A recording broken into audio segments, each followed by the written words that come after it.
Let's say you have a health problem. You don't feel well, so you decide to go see your doctor. Your doctor will ask you questions, do an exam, make a diagnosis, and then discuss a plan with you about what to do. Your doctor could tell you what to do by using only his or her judgment. Some people like it that way. Some people may be more used to this way of decision making. But a doctor's decision without your participation could be a plan that may not work for you, and you might find yourself doubting whether to follow your doctor's orders. When you and your doctor discuss options together, come up with a plan that works best for you. This is called shared decision making. It is especially important when there are different options available to you with different pluses and minuses. Imagine that you hurt your knee during a soccer game. It's not the first time this has happened to you, but this time the pain is more severe and it isn't going away. Is something more serious going on? Your doctor evaluates the knee and, after some tests, finds out that there is a partial tear on one of the ligaments. So what are your different treatment options? Do you even need treatment? The doctor tells you that you could consider surgery. You could also consider therapy and rehabilitation to restore the knee. You wonder if you should have the surgery right away, or if you can simply wait and see. Suddenly, you have a million questions. It's a big deal making decisions about your health, and it's completely normal if you feel a little overwhelmed. On the other hand, when something happens with your health, try not to let your emotions take over. Instead, relax and take a deep breath. The best thing you can do is to talk to your doctor.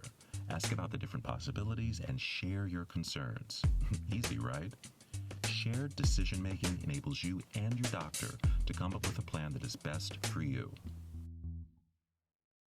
One of the most important situations in which shared decision-making can make a difference is in the screening and treatment for common cancers.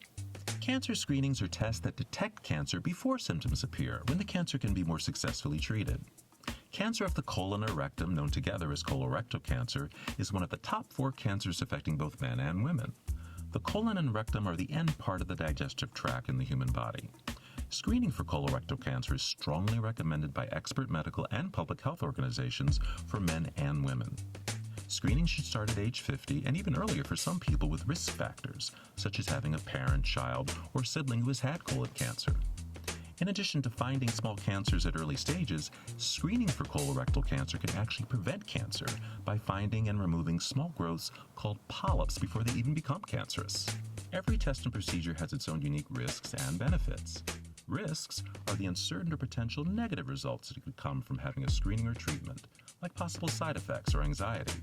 Benefits are the positive results that could come from having a screening test or treatment, like early detection and removal of a dangerous cancer. Consider Frank. Frank just turned 50 and knows it is time to start talking with his doctor about screening for colorectal cancer. Frank's doctor reviews the 2 main options available to him, a colonoscopy and a stool test. Frank has heard from his friends and family that the preparation for a colonoscopy is not very fun, but he likes that he would only need to have a colonoscopy every 10 years. Frank also thinks that the stool test sounds easier and more manageable, but he also knows that he'll have to think about having a stool test every year. He also recognizes that depending on what the stool test shows, he may still need to have a colonoscopy. Frank discusses these concerns and thoughts with his doctor, and his doctor explains what the preparation for a colonoscopy looks like. In the end, Frank decides that it sounds like something he can manage, and he chooses to have the colonoscopy. He'd rather not to have to think about a screening test for colorectal cancer every year. Let's review. Everyone has choices when it comes to their health. You might feel nervous about telling your doctor what you think and feel that it's not your place to do so. However, sharing your beliefs and wishes with your doctor can help him or her feel more confident in the choices they recommend to you. Shared decision-making means participating in decisions about your health. No one is saying this is always an easy thing to do. Do you feel comfortable talking to and working with your doctor?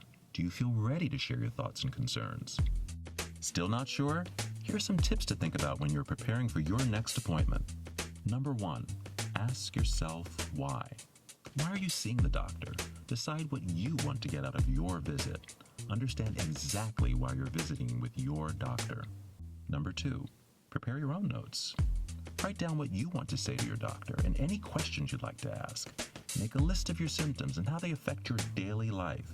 Ask a family member or friend to write things down if this is hard for you to do on your own. Number 3, bring support. Bring a family member or friend with you to the appointment.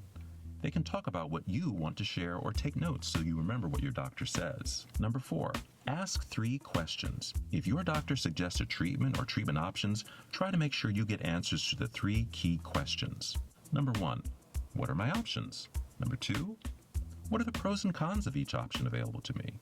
And number 3, how do I get the support I need to help me make a decision that is right for me? Number 5, be honest. If you think you may have a problem following the treatment or plan, let your doctor know about any obstacles you might have. This is not disrespectful of your doctor. Rather, telling your doctor about these obstacles will help your doctor think with you about alternative options and ways to help you overcome any obstacles. Number 6, follow through. Once you've made a plan with your doctor, make sure to follow through with the appointments, tests, treatments, or any next steps. If you can't for some reason, be sure to let your doctor's office know. And now you know the benefits of shared decision making. Try to keep it in mind the next time you have a visit with your primary care physician.